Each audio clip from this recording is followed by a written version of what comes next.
HIF Cast, o podcast do Health Innovation Forum. Olá, sejam todos bem-vindos a mais um episódio do podcast do HIF 2026.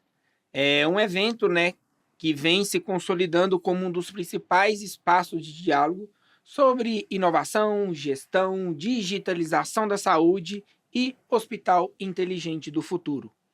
No episódio de hoje, vamos aprofundar uma temática crítica atual extremamente relevante para quem vive o dia a dia da assistência e da gestão hospitalar, que é o impacto na gestão hospitalar com equipamentos obsoletos.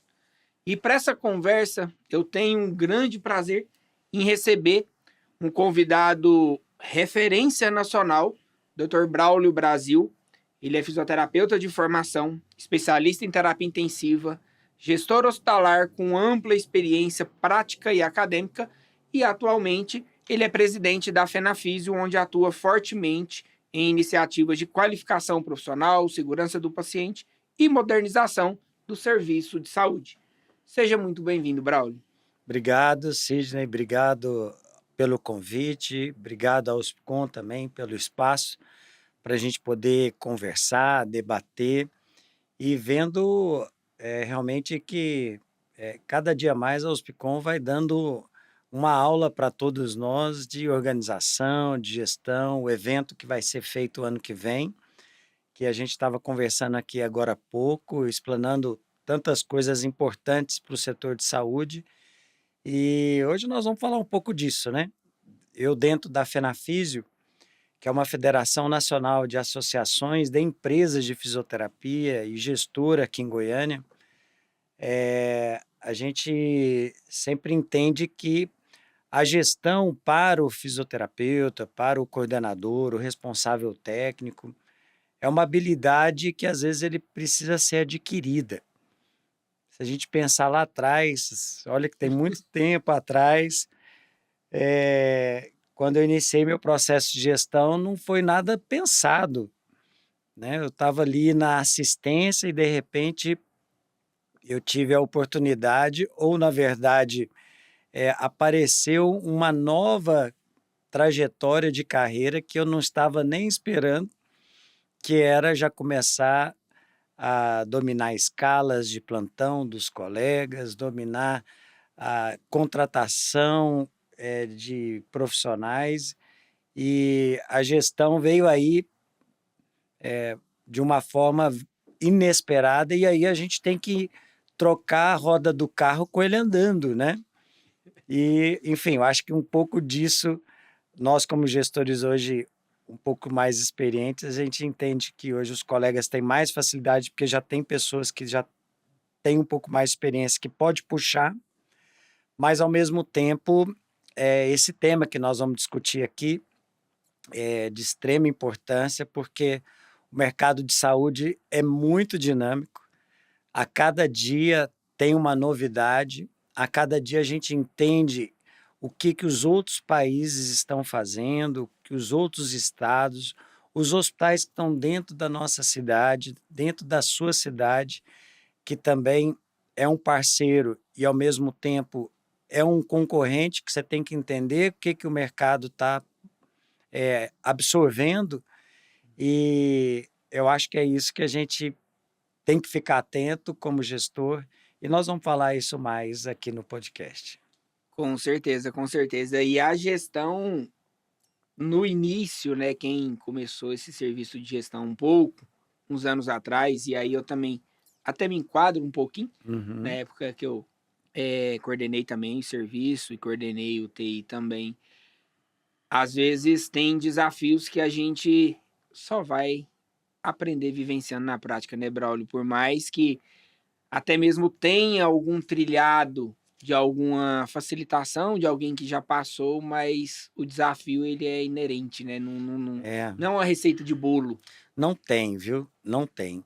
E se a gente pensar assim, o fisioterapeuta apareceu como gestor lá naquela época que a nível de Ministério da Saúde começou a direcionar uma padronização dos serviços de saúde para alguns hospitais no Brasil, no estado de São Paulo, onde eles queriam determinar uma segurança do paciente, uma qualidade assistencial, indicadores e protocolos que seriam padronizados e obedecidos, que tivesse adesão da equipe, que tivesse uma educação continuada, ou seja, uma coisa ainda um pouco mais embrionária, mas quando começou a surgir isso e a Organização Nacional de Acreditação participando desse processo, dessa construção, o fisioterapeuta, como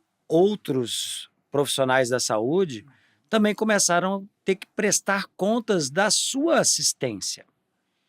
Então, ele tinha que avaliar, embora isso iniciou em hospitais públicos, ele começou a identificar, por exemplo, como seria a adesão àquele protocolo, se a formação da equipe era condizente com a especialidade que ele atuava, se a fisioterapia estava baseado em valor, ou seja, na verdade, baseado em evidências para trazer esse valor da qualidade assistencial.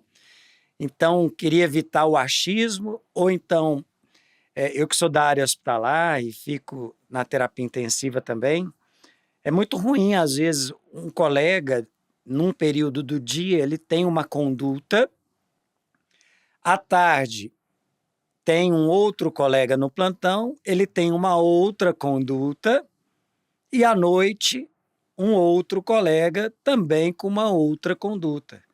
Embora o objetivo seja o mesmo, muitas vezes essa falta de alinhamento do plano terapêutico, a metrificação das avaliações e como ele vai fazer essa intervenção não pode ser intuitiva ou muito individualizada do profissional. Até mesmo para um gestor, se eu falto, como é que vem uma outra pessoa e faz tudo diferente do que aquela empresa tem como padronização, tem como propósito de entrega. E aí, quando isso foi aparecendo nesses hospitais, o fisioterapeuta, como outros profissionais, começaram realmente a prestar contas do seu serviço, da sua assistência. E aí, nós, gestores fisioterapeutas, começamos a aparecer no mercado. A qualificação do profissional começou a ele adquirir essa competência em MBAs, em pós-graduações de gestão, em qualquer outro mecanismo que levasse a essa capacidade para o gestor. E hoje isso acontece. Na própria FENAFISA, na nossa federação, nós temos parceria com o Instituto de Ensino, que tem um MBA específico para gestores fisioterapeutas. Então, a gente entendeu que isso era um mercado, pensando na nossa história, que foi muito aos trancos e barrancos, né, sem muita formação acadêmica dos professores, mostrando caminhos de facilidade, de como gerir equipe, como formatar um projeto, como você definir e mensurar a sua qualidade assistencial, como trabalhar com inovação, com tecnologia, enfim. E aí a FENAFISIO já está na 4ª turma, iniciando agora a 4ª turma, e sempre um recorde de inscritos. Isso nos traz muita alegria, porque a gente quer levar como nós somos a única entidade, única federação de gestores, de profissionais, de empresários, de coordenadores com CNPJ que respondem pela fisioterapia. E a FENAFISIO vai abrindo braços devido a essa competência dela. Então, nós estamos não só na assistência privada, que seria nas discussões com a Agência Nacional de Saúde Suplementar, nos ministérios públicos, nas procuradorias, enfim, tudo que envolve com as operadoras de plano de saúde, as discussões. A gente está na feira hospitalar, a gente se encontra sempre lá, né, Sidney? A FENAFISE hoje tem um stand lá participando já pelos 2 anos consecutivos, é maravilhoso, é a única entidade privada da fisioterapia participando dentro da feira hospitalar. Nós temos também um braço dentro do Ministério da Saúde e do próprio Conselho Nacional de Saúde. Hoje, a FENAFISIO participa de 3 comissões dentro do do CNS, porque nós temos colegas em empresas que têm contratos com o município, contrato com o Estado, contratos a níveis federais de assistência. Isso foi muito forte na época da pandemia também e se perpetua hoje também em vários pontos do Brasil. A FENAFISIO, como eu disse, também participa para o conhecimento dos colegas, gestores e para o profissional fisioterapeuta, porque é muito ruim, né, Sidney? Quando a gente tem uma categoria de colegas que às vezes não tem tanto entendimento da profissão, das possibilidades, de como alavancar a sua carreira, de como trazer sustentabilidade, e às vezes ele fica tímido no espaço dele sem conseguir compartilhar e faz com que, às vezes, essa nossa categoria fica com falta de anabolizante, vamos dizer assim, para poder turbinar o setor. E a inovação, que é o que nós estamos aqui hoje para pontuar, que hoje está tão presente, a gente sempre discute muito isso, a inteligência artificial, que acho que hoje, dia 5 de dezembro, que nós estamos gravando aqui, já deve ter tido mais 1000 ideias novas que a gente já não está sabendo, e são soluções que a gente tem que, como profissional da saúde, que pode impactar na diminuição de tempo de resultados, na própria ajuda na operabilidade dentro, eu vou falar do meu ambiente, que é o ambiente hospitalar. A FENAFISIO trabalha tanto na atenção domiciliar, para empresas de atenção domiciliar, para empresas ambulatoriais, clínicas, né? E também para o setor hospitalar. Mas, dizendo, nesse mercado tecnológico, a gente também fica muito atento porque tem muita coisa nova, impacta o mercado e a gente tem que saber que isso existe. Senão, ficamos para trás, né? Exato. E é aí, né, o grande ponto focal do HIF 2026, que é realmente essa proposta, que é uma das vertentes que a FENAFISIO tem, que é trazer esse ambiente de discussão, trazer o palco para realmente quem vivencia toda essa engrenagem da saúde ter um espaço de voz, um espaço de discussão, um espaço onde as ideias vão se encontrar e formar uma diretriz para um futuro de saúde. É uma saúde mais digital, mais integrada, mais conectada, mais atualizada e, obviamente, mais tecnológica. Então, essa é a nossa proposta, é promover o debate que conecta pessoas, processos e tecnologia. E hoje, né, nós vamos entender como que essa obsolência tecnológica afeta não só a segurança do paciente, mas também os custos, a eficiência operacional e a sustentabilidade das instituições, né? Então, preparem-se, porque esse episódio vai prometer trazer com muita clareza dados e insights dos maiores, né? De um dos maiores gargalos que a gente tem da estrutura hospitalar hoje no Brasil. E para você, Dr. Braulio, como que você define uma obsolência tecnológica dentro de um ambiente hospitalar?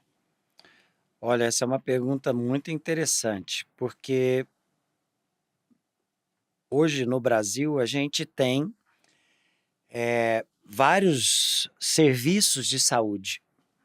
A gente tem um serviço de saúde que tem uma visão empreendedora, você tem um serviço de saúde que tem uma visão mais conservadora.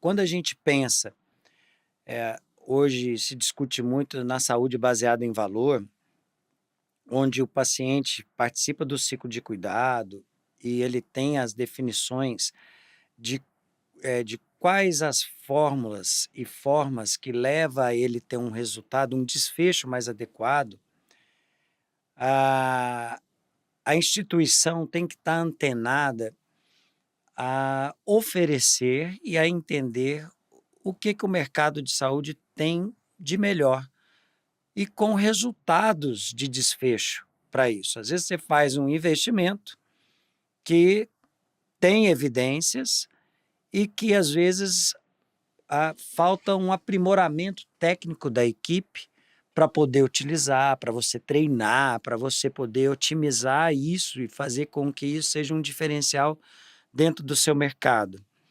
Então, o que a gente entende é que uma empresa, um setor de saúde, um gestor que conhece o que tem hoje no mercado e provoca o seu grupo a poder demonstrar que a obsolência de equipamentos, isso gera custos para a instituição, gera, às vezes, desfechos mais demorados, isto gera um tempo de internação mais prolongada e, às vezes, a própria segurança do paciente fica em risco dentro desse processo, porque a monitorização pode ser que não tenha sido de uma forma mais adequada, às vezes essa coleta dos dados não estão totalmente à mostra para todos os colegas e profissionais e gestores que acompanham aquele paciente.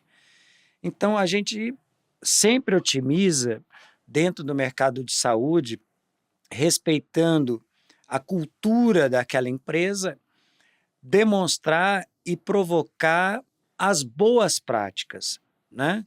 O mercado de saúde é muito caro, mas é caro para aquele que não tem visão de investimento para poder ter o retorno, porque vai ter redução de leitos, vai ter fortalecimento da marca dele no ambiente de saúde, ele vai conseguir participar com indicadores e certificações muito bem planejadas, e isso faz com que realmente essa empresa seja dentro da sua cidade, dentro do seu estado e no Brasil, uma marca valorizada.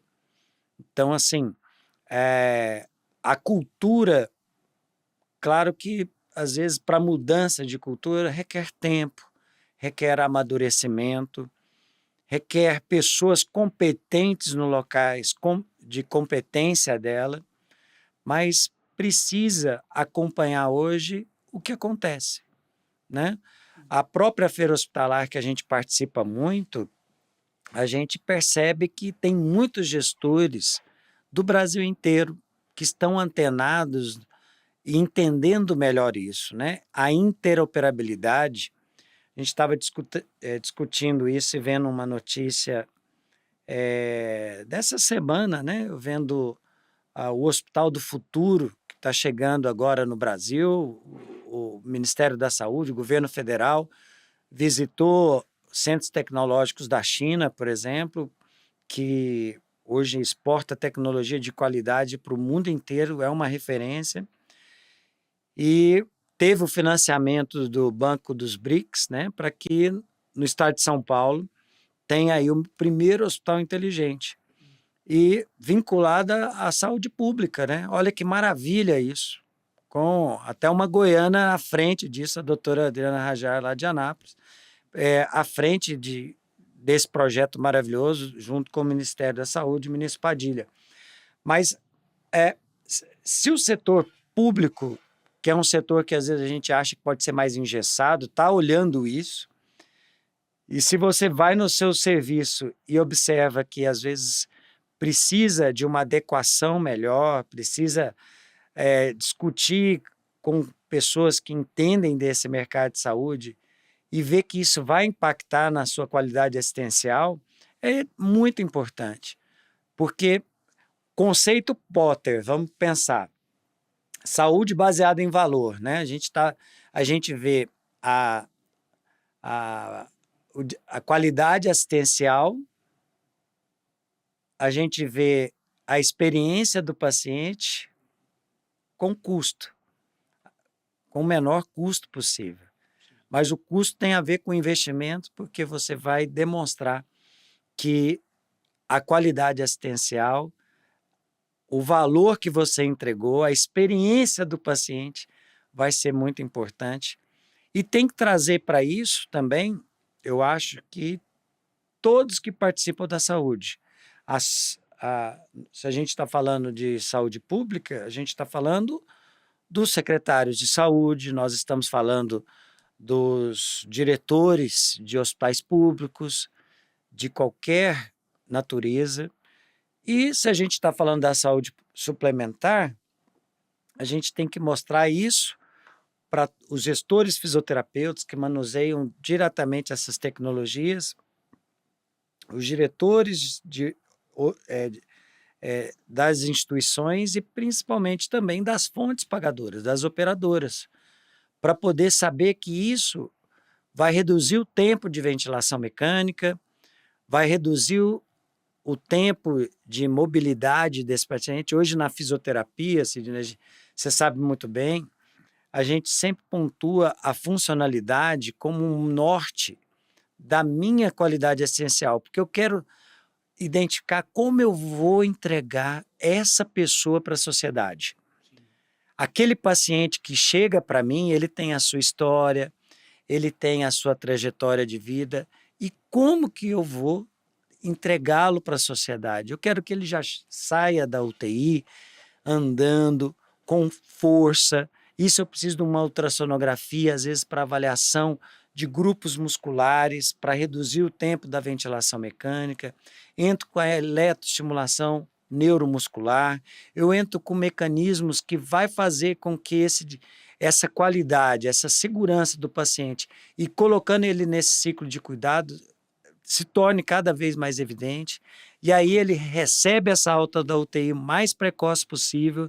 A equipe interdisciplinar, médico, fisioterapeuta, fonoaudiólogo, enfermeiro, nutricionista, psicólogo, terapeuta ocupacional, farmacêutico, todos que estão imbuídos na centralidade do cuidado do paciente, receba essa pessoa dentro da enfermaria e continue o ciclo de cuidado e se organizando para alta segura.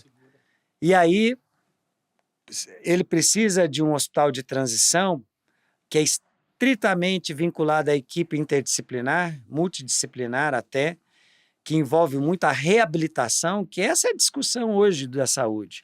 Quando a gente fala da funcionalidade, hoje teve um evento do IBRAVES esse ano no Rio de Janeiro, que é o Instituto Brasileiro de Valor em Saúde, onde eu mando um abraço para o Dr. Abicalaf, que é o presidente do IBRAVES, que ele muito demonstrou isso, formas de remuneração baseada em valor. Então, você tinha lá os bundles, você tinha o free for service mais valor, você tinha o capitation, você tinha outras formas de mensuração para remunerar esse paciente, com toda a estratégia muito bem definida, onde você sabe o que entrega, onde você tem menor custo e tem a pertinência desse cuidado.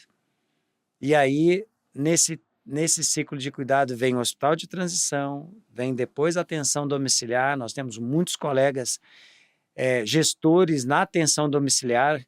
A gente sabe que muitas pessoas hoje são tratadas, evita internação, reduz o custo de saúde, e a interoperabilidade dos equipamentos de ponta, que vem desde o ciclo lá da UTI, que vem para a transição dos cuidados, de tudo que está acontecendo hoje, indo para o hospital de transição, indo para a atenção domiciliar, é o que é o futuro hoje, né? E a gente sabe que isso impacta, isso tem muito a ver com nós, fisioterapeutas também. Sim, com certeza. E quando a gente toca, né, no assunto da obsolência tecnológica, enfim, não é apenas equipamentos velhos, que quando a gente fala em obsolência, todo mundo pensa, primeira coisa é que a gente está falando de equipamento velho. E Uhum. não necessariamente seria isso, né? Mas é aquele equipamento que ele está desatualizado para um padrão assistencial atual, né? É um equipamento que ele não consegue conversar com o sistema para proteção de dados, para um envio de dados, né? Para uma automação de dados. Então, tudo isso a gente pode englobar aí como obsolência tecnológica, né? Um equipamento que ele não consegue gerar um dado, aí ele acaba tendo uma baixa precisão, então ele vai ter uma baixa adesão até mesmo do profissional para utilização dele, porque ele não vai conseguir auxiliar ele em todos os levantamentos de dados, em toda a assistência de suporte da tecnologia do equipamento para a evolução e segurança do paciente, né? Uhum. Então, é essa obsolência, né, de uma visão global, ela impacta efetivamente, diretamente na segurança do profissional, a segurança da instituição, uma segurança da gestão do serviço e na segurança propriamente dita, né, do Uhum. paciente, né? Então, essa é a globalização da obsolência Uhum. tecnológica, né, que a gente Às vezes tem. aqueles equipamentos não se comunicam, né? Exato. E aí, eh, quando você tem essa possibilidade de ter ferramentas que essa transmissão das informações, desses dados são coletados e são compartilhados, a acurácia daquilo que você tem determinado, tanto da sua equipe administrativa, né? Quando a gente está falando da parte financeira, da parte assistencial, envolve redução de custos disso, porque você reduz o tempo. A gente fala que muitos colegas da parte administrativa falam que que eles, né, toda vez têm que ficar fazendo às vezes trabalhos replicados, sendo que às vezes a comunicação não foi efetiva dentro do processo institucional ali da equipe administrativa, e ao mesmo tempo o profissional consegue ter esses dados mais compartilhados e mais seu, né? E aí impacta diretamente para uma melhora, né? Uma melhora que não tem muitos colegas às vezes que têm essa dificuldade desse entendimento, porque às vezes precisa realmente buscar essa informação, fica só no mundo virtual, o conceito e o evento que nós vamos ter aí em janeiro de vocês aqui da USPCOM realmente vai demonstrar tudo isso na prática, e eu tenho certeza que educa, né? Quando a gente fala de quando a gente fala de treinamento, de educação continuada, eu acho que o evento de vocês tem tudo a ver com isso. Essas estações que vocês vão demonstrar lá vão levar essas pessoas a abrir os olhos, entender o que isso quer, e eu tenho certeza que isso vai elevar o sistema de saúde de todo o Brasil. E o grande ponto dessa atualização, dessa digitalização, não só, aí não envolve só a saúde, mas eu acho que em todos os âmbitos, né, geral mesmo, é a redução de um custo e uma melhor eficiência. Eu acho que esse é a melhor balança que hoje todo um sistema, e falando específico da saúde, toda uma atualização digital é um dos pontos focais, que é melhorar a eficiência com o menor custo para a instituição, que vai tornando-se mais saudável e mais eficiente, automaticamente quem beneficia mais ainda é o paciente, né? E para você, doutor, quais são os principais riscos assistenciais de manter um equipamento obsoleto, especialmente na área crítica, como uma área de UTI? Olha, eu acho que, assim, pensando como gestor e conhecendo aos poucos esse mercado, porque existem hoje muita tecnologia, muita inovação que às vezes a gente não acompanha tudo que está acontecendo. Mas eu vendo da minha realidade, do que eu tenho avaliado de acurácia e percepção realmente, é que você tem a possibilidade, tendo isso nas suas mãos, de você ter uma comunicação melhor do que está acontecendo no trânsito daquele paciente, tanto administrativo quanto de coleta de dados assistenciais. Tem a ver com qualidade no serviço prestado pelo profissional, porque ele tem essa coleta de dados mais rápida, ele tem um poder de decisão mais rápido, de repente, numa situação ainda mais crítica.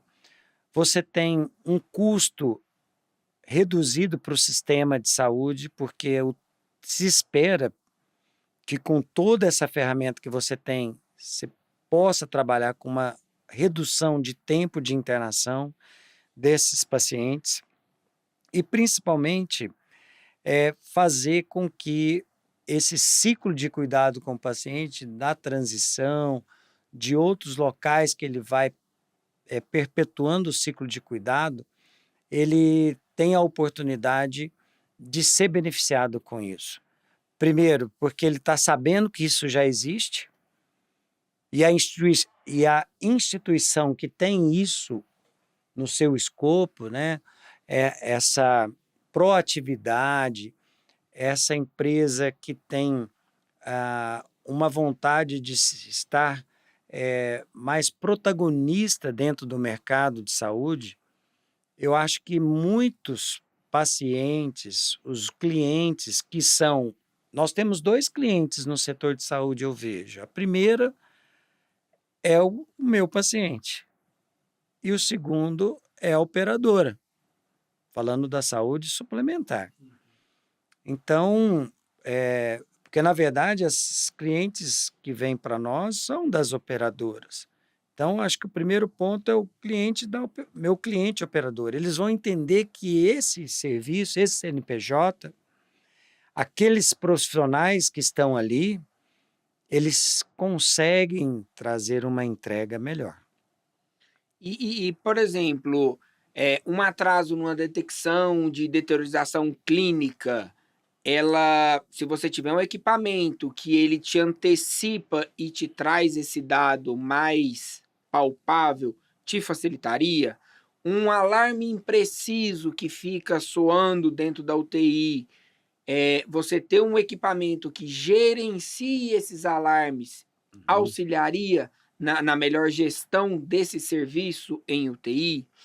Um ventilador mais antigo, com baixa performance, sem loop, ou então um disparo incorreto, ou falha em algum modo avançado, tendo um equipamento que te traz essa segurança de performance melhor, facilitaria a jornada dentro da UTI. Um risco aumentado de um evento adverso, e você tendo ferramentas e software que consiga te trazer esses dados de forma gráfica, de forma numérica, de forma palpável aos seus olhos, e qualquer um que passar na frente de uma tela do equipamento, que ele esteja ali sinalizando de uma forma dinâmica, facilitaria uma gestão do serviço lá dentro. Esses impactos na mortalidade, o tempo de permanência, tendo esses tipos de recurso, você acha que teria melhores impactos, melhores desfechos dentro de uma gestão da UTI? Eu vou te dar um exemplo de hoje. Eu estava discutindo com a equipe, por sorte, os hospitais que a gente coordena são hospitais muito sérios, hospitais que têm equipes muito empenhadas e com empreendedores ali que vislumbram o futuro realmente e vivem isso. Mas eu vou dizer hoje para você, a gente estava em discussão clínica com a equipe interdisciplinar e a gente tinha um caso muito grave de um paciente de 45 anos que teve uma parada cardiorrespiratória vindo do interior por um problema cardíaco e, consequentemente, evoluiu para um problema pulmonar, piora da função renal, ou seja, é gravíssimo dentro da UTI. E ali a gente precisa de um equipamento que condiz com uma qualidade assistencial que eu preciso para aquele paciente. Então, às vezes, eu tenho que avaliar um modo de ventilação mecânica inteligente, porque eu tendo os modos só convencionais, primeiro, os modos convencionais são muito bons. E o operador da máquina, ele tem que se adaptar ou entender o modo ventilatório que ele domina melhor.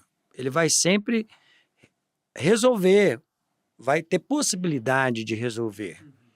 Mas quando você tem uma tecnologia, uma máquina, que você tem curvas, os loopings, espirometria ali do paciente, quando você consegue colocar modos inteligentes que é para o perfil daquele pulmão, daquele momento do pulmão do paciente, devido a várias complicações que possam existir, como essa, como eu disse, o equipamento faz muita diferença.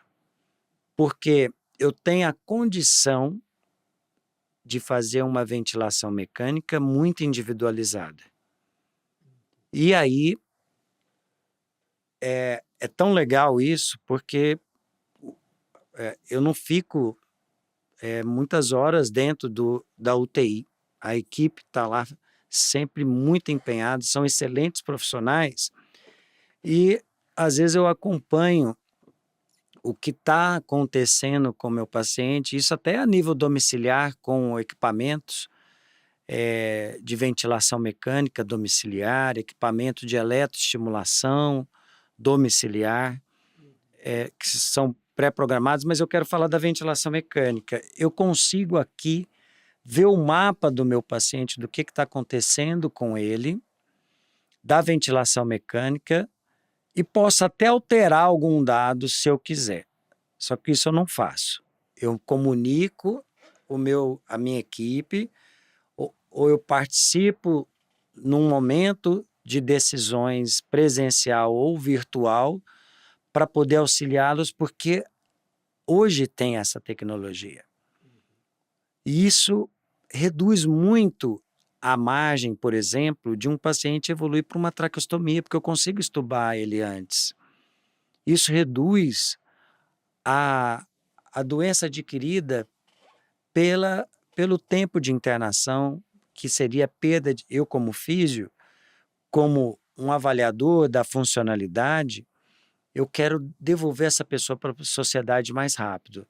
E aí eu consigo trabalhar mais força muscular dessa pessoa. Eu tenho um ultrassom que me traz imagens perfeitas, que vai me ajudar no meu diagnóstico, na minha avaliação e no meu resultado da minha técnica, que é aquilo que eu quero fazer.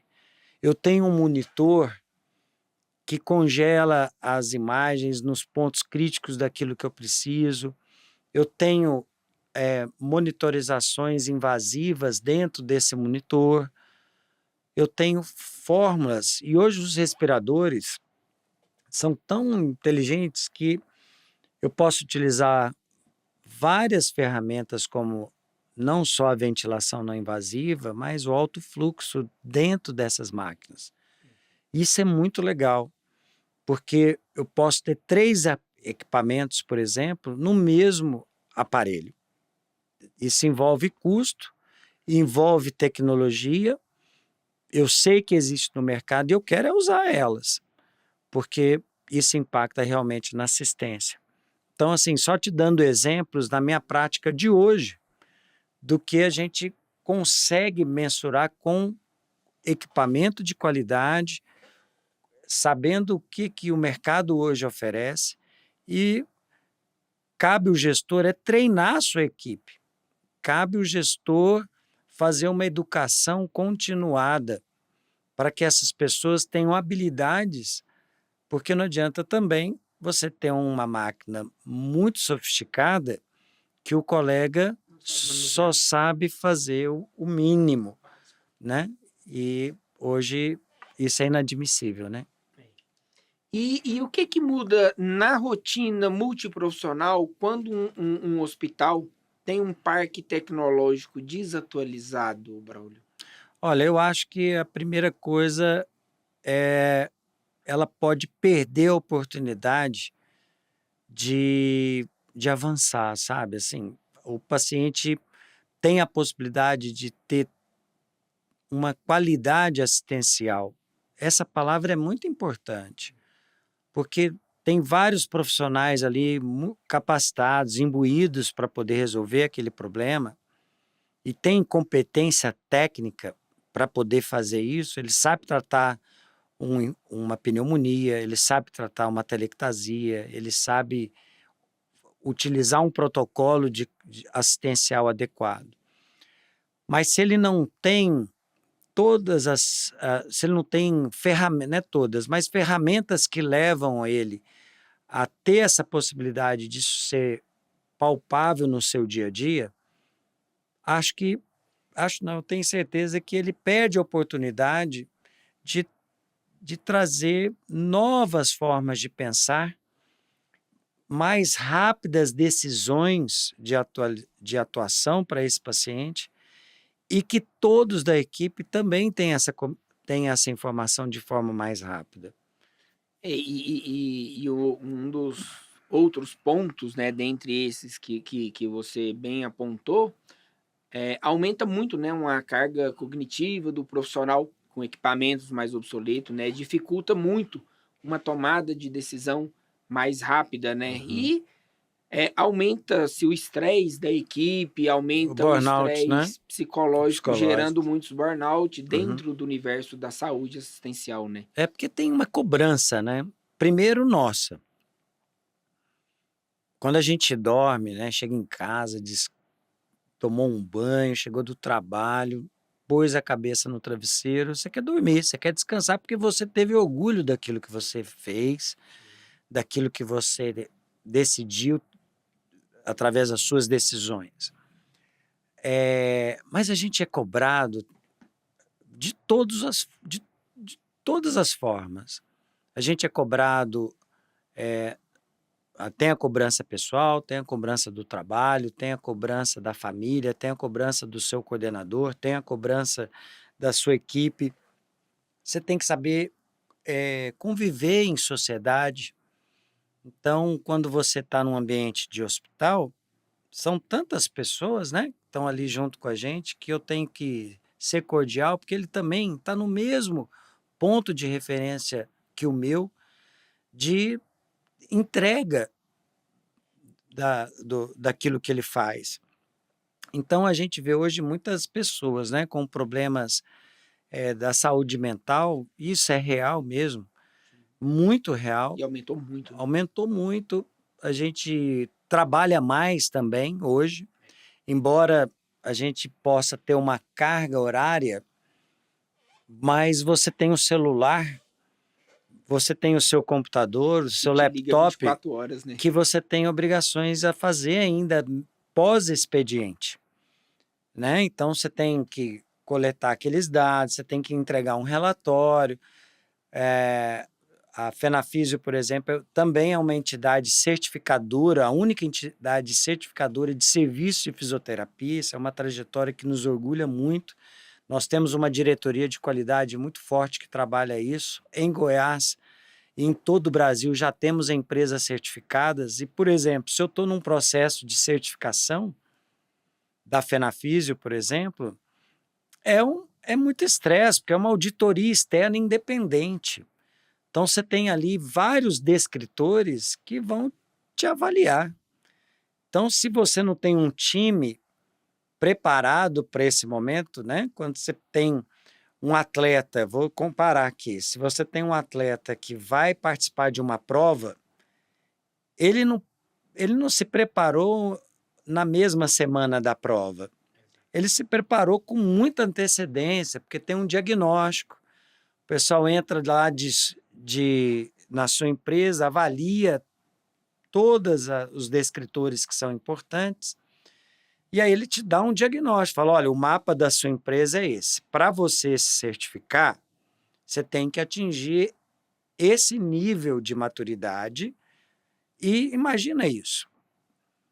Imagina se eu estou num processo de acreditação ou de recertificação, ONA, ISQA, Kementum, que são outros processos que são da instituição, mas lembra do gestor lá de antigamente que eu falei que nós começamos a participar, que até hoje amadureceu isso, nós somos obrigados a estar junto com a instituição, demonstrando aquilo que a gente faz. E isso é estresse, você leva isso para casa, né? Então, hoje nesse mundo moderno, ter fórmulas que minimizem isso, né? Ou seja, trazendo, eu falei do respirador, eu falei de estar atento a essas tecnologias que estão abertas para mim a utilizar e eu sei utilizá-las, faz toda a diferença, né? Braulio, como que é essa obsolência tecnológica de equipamento, ela impacta diretamente no orçamento hospitalar? Olha, eu acho que de duas formas. Primeiro, aumento de tempo de internação. Às vezes você tem um leito ocupado por mais tempo, sem a necessidade, sem a possibilidade de que você poderia estar tomando decisões mais rápidas que levasse a esse leito estar desocupado para um novo paciente. E segundo, impacta também na qualidade assistencial. Então, nós estamos falando de custo, tempo de internação de leitos e segundo, da qualidade assistencial. Às vezes você poderia ter a possibilidade de tomar decisões mais rápidas para que para aquele desfecho seja feita de uma forma mais adequada, mais rápida. Então, assim, na minha visão, esses dois pontos são um ponto de lupa para uma instituição, das possibilidades que possam ser adequadas, né? E o fisioterapeuta gestor, ele tem impacto muito forte nisso, como qualquer outro. Vou falar por mim mesmo, por ser fisioterapeuta, né? Quando a gente entende que isso é um diferencial, a gente começa a sentir que realmente o valor em saúde, o sentido da saúde, estar caminhando por um outro rumo magnífico que a gente tem acesso a isso, entende? Então, assim, é muito gostoso, prazeroso participar dessas condições. E hoje o nosso país, por bem, graças a Deus, tem essa possibilidade de ter vários centros de saúde que estão abertos a isso, que investem, que treinam a sua equipe, que fortalece a sua marca, né? Então, eu acho que é por aí que a gente está seguindo em frente hoje. E existe um ponto, né, de virada aonde o investimento em um novo equipamento ele acaba se pagando sozinho, entre aspas, por si, né? Uhum. Nesse momento aonde você pega um equipamento obsoleto, troca, faz uma atualização do seu parque, atualização dos seus equipamentos para um equipamento mais moderno, mais tecnológico, né? O que que você entende nesse sentido, nesse ponto de virada? Eu acho que primeiro, muito importante, mas é importante o gestor, a alta direção, estar acompanhando esse mundo, principalmente porque existe um investimento para isso. Então, e hoje, com a inteligência artificial, tudo se conectando, a gente entende, por exemplo, nos respiradores, a tendência é que daqui a pouco você só liga ele da tomada. Ele vai se adaptando à ventilação do paciente, claro, vai ter a supervisão profissional. Mas daqui a pouco ele vai chegar para você e vai falar assim, olha, agora você pode extubar o paciente. Aí você só olha para o paciente, pede para ele apertar a sua mão, vê o nível de consciência e falou, realmente, eu posso entubar. Então, assim, o que eu quero pontuar é que a tecnologia, hoje tem vários aplicativos que eu já estou vendo inseridos dentro das máquinas. Então, você tem dados ali de cálculos que você não precisa nem ter um app mais. A máquina já te entrega isso. É incrível, é fantástico isso. E por que eu estou falando isso? Porque o gestor tem que ter um fundo de reserva, tem que ter um investimento, eu acho que a cada 3, 5 anos, para poder ser revisto, o que pode ser feito, porque a cada ano eu acho que vem novas tecnologias. A cada ano vem novas possibilidades que se você não acompanha aquilo que você tem, já vai ficando muito para trás. É um desafio do setor, né? Porque, como eu disse para você, da inteligência artificial, no dia de hoje já deve ter aparecido mais 1000 novas oportunidades de todos os setores possíveis da vida e da saúde também, que a gente não consegue acompanhar. Então, eu acho que para o gestor, primeiro, alta direção, tem que estar antenada que isso traz fortalecimento da marca, os seus clientes vão querer estar com você porque você entrega muita coisa para ele com mais segurança e, ao mesmo tempo, ele tem que, o administrador, o gestor, tem que fazer um fundo de investimento para que acompanhe a tendência do mercado. E aí as coisas vão funcionar. Isso não é fácil, viu? Isso não é fácil. Precisa de ter muito amadurecimento, muita gestão, e fazer com que esses investimentos levem à redução de custos para esses novos investimentos. Então, assim, não é simplesmente você municiar de boas possibilidades de inovação, de excelentes possibilidades, e você não fazer com que isso seja impactado também no seu financeiro. Porque nós estamos falando de tempo de internação reduzido, leito aberto para que venha novos pacientes, que ele tenha desfecho, e aumenta a pontuação dentro do seu escopo de qualidade e que isso não gere lucro para o investimento, né? Então, acho que isso é muito importante para o gestor. E trazendo aí como um grande aliado, né?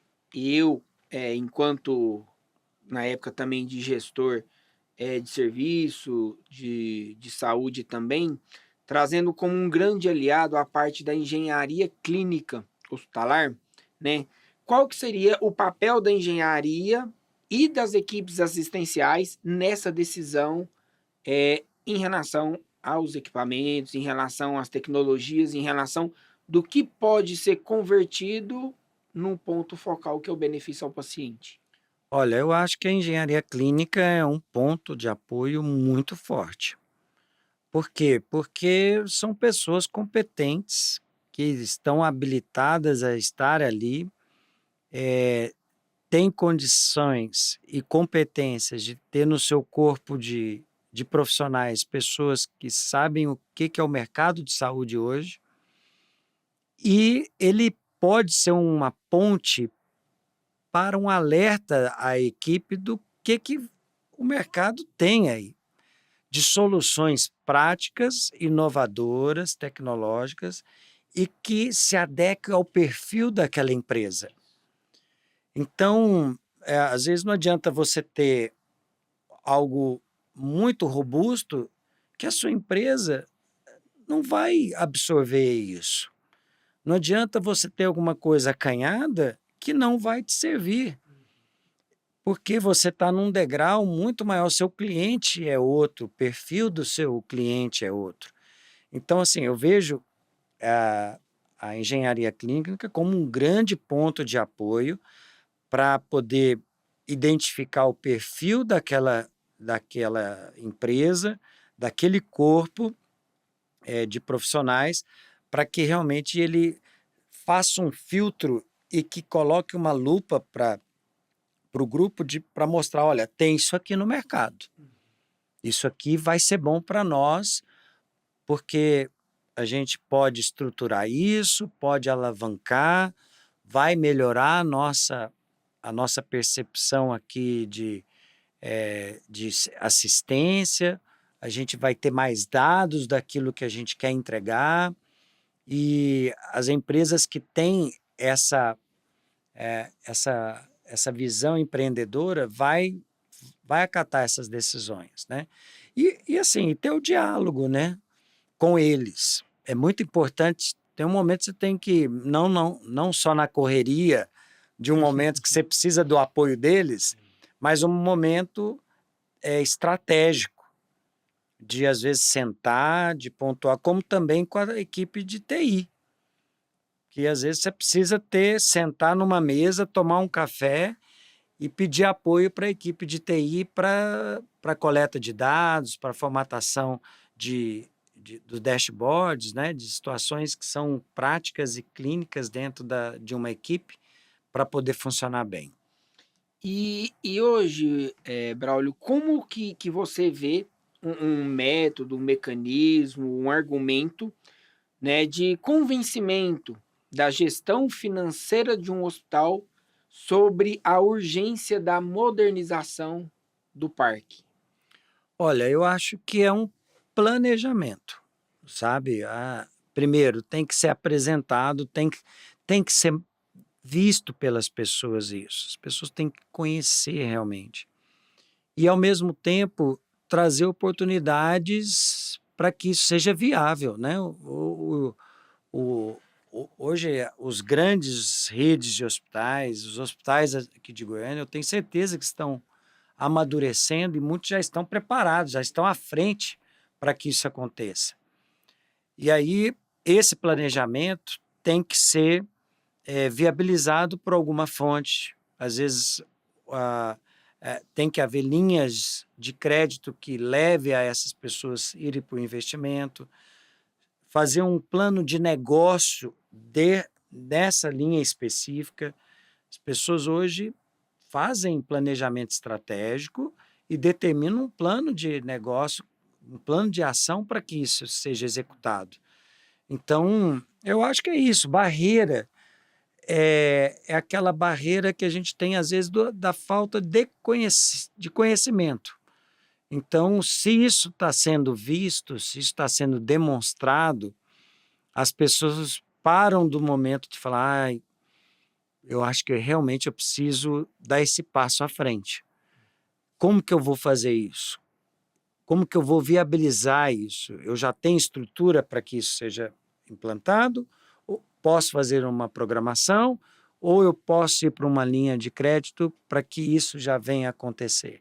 Então, acho que assim, os gestores hoje realmente analisam o seu perfil de empresa, de qual que é o público, qual que é o perfil de paciente, qual que é o investimento que isso deve ser feito e que as pessoas estão abertas a isso. Eu não vejo, se ele tem isso bem mapeado, ele está aberto a essa condição, sabe? Mas é tudo um plano de ação. Você tem que ir lá na sua casa e entender como que é o seu dia a dia para que isso aconteça. E, doutor, qual mensagem você deixaria para os profissionais e gestores sobre o futuro da tecnologia no cuidado hospitalar? Olha, eu falo agora não só pelo Braulio, fisioterapeuta, mais de 20 anos, mas também por estar diretamente dialogando com os colegas da FENAFISIO, da federação. Nós estamos em todos os estados do Brasil.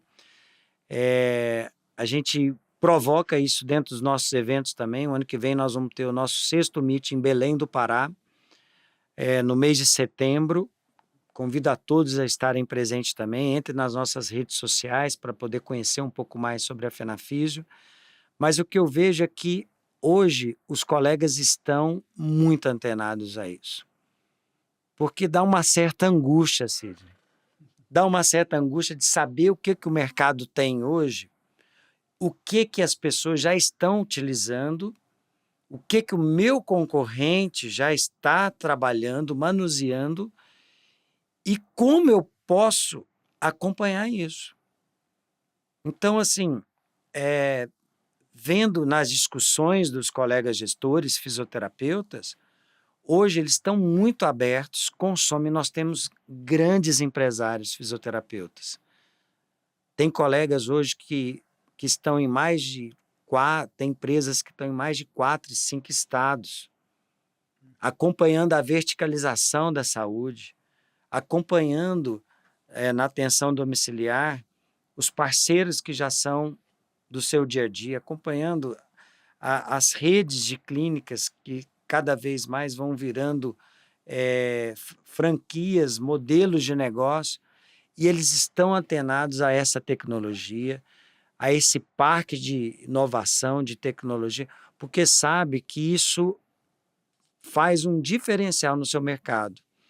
Isso leva você a um desfecho mais adequado, a coleta de dados tem tudo a ver com a certificação, tem tudo a ver com a gestão do profissional hoje, e hoje a gente entende que é possível, dentro do amadurecimento, dentro da sua cultura, avalia, vai te incomodar no sentido de falar assim, isso eu preciso realmente acompanhar, e eu tenho certeza que hoje as pessoas não têm medo de entender que isso é importante. A saúde mesmo cresceu muito pós-pandemia. A inteligência artificial acelerou muito isso. A interoperabilidade, o prontuário único, vem crescendo a cada dia mais, dentro não só do sistema público, mas tem discussões dentro da própria ANS, dentro da ANAP, os indicadores. Eu hoje tenho os indicadores assistenciais do Sistema Único de Saúde. Eu estava conversando com uma colega de São Paulo ontem num evento do Mato Grosso, falando sobre isso, esses indicadores. Hoje, as informações estão sendo mais compartilhadas entre as instituições, né? Os colegas estão tendo menos medo de abrir as portas daquilo que ele faz, porque ele sabe que isso é um diferencial do mercado. E fortalece a marca, né? O cliente que tem o selo de certificação, o cliente que tem um índice de desfecho, tem pontuação dentro das operadoras, um cliente que tem um marketing forte, um financeiro que otimiza isso junto com o administrativo, sabe como que é a condição tributária dessa empresa. A reforma tributária está vindo aí o ano que vem, então você tem que saber com o seu contábil também aonde que você se encaixa. Então, é isso, o gestor tem que olhar todo o cenário, mas o gestor que se programa, consegue fazer uma estrutura disso bem feita, e vários colegas já fazem isso. Quem não está fazendo se incomoda, procura entender como ele deve fazer isso, e é um motivo de sobrevivência do mercado de saúde. Senão, cada vez mais ele vai ficando para trás, vai ficando com as técnicas restritas, e isso pode impactar no seu negócio. Dr. Braulio, essa foi uma conversa muito rica, extremamente profunda e inspiradora. Muito obrigado por compartilhar a sua experiência, né, todo o seu conhecimento conosco. E aí eu te deixo à vontade para fazer sua mensagem final junto ao nosso podcast. Eu queria agradecer mesmo, Sidney. Você é um grande amigo, já há muito tempo a gente sempre se encontra, não só nas feiras de trabalho hospitalar, mas também nas condecorações ao Dia do Fisioterapeuta, aos profissionais fisioterapeutas. Sempre você está junto com a gente lá, também sendo condecorado. Mas o que eu quero passar é que hoje o setor de saúde vem a cada dia sendo transformado. O ciclo de cuidado, a avaliação da pertinência desse cuidado já é uma realidade, e formas de oportunidades que hoje cada gestor tem, depende muito da sua qualificação, que ele tem que buscar isso, às vezes essa competência precisa ser aprimorada, e ao mesmo tempo ele tem a oportunidade de entender que isso facilita através da inovação, da tecnologia, do que o mercado está fazendo, facilita o seu dia a dia, porque você tem o seu negócio na mão, você consegue trazer isso de uma forma mais direcionada para o seu negócio e, consequentemente, nós fisioterapeutas fazemos parte desse modelo hoje de saúde. Nós somos profissionais de primeiro contato, nós somos profissionais que participam da tomada de decisão, e é isso que a gente quer, ajudar, contribuir no ciclo de cuidado com o paciente, sendo um profissional que faz a diferença, que sabe aquilo que ele entrega e faz com que o seu time valorize aquilo que está sendo feito para o seu paciente e principalmente para deixar a saúde mental das pessoas mais tranquilas, que deite no seu travesseiro e sinta orgulho daquilo que faz. Eu tenho muito orgulho de ser fisioterapeuta, fiquei muito orgulhoso pelo convite também, e é isso. Muito obrigado. Maravilha. E a você que nos acompanhou até aqui, né, um muito obrigado pela sua audiência. Esse foi, né, o podcast do impacto na gestão hospitalar com equipamentos obsoletos. E nos vemos no próximo episódio, então. Obrigado. HIF Cast, o podcast do Health Innovation Forum.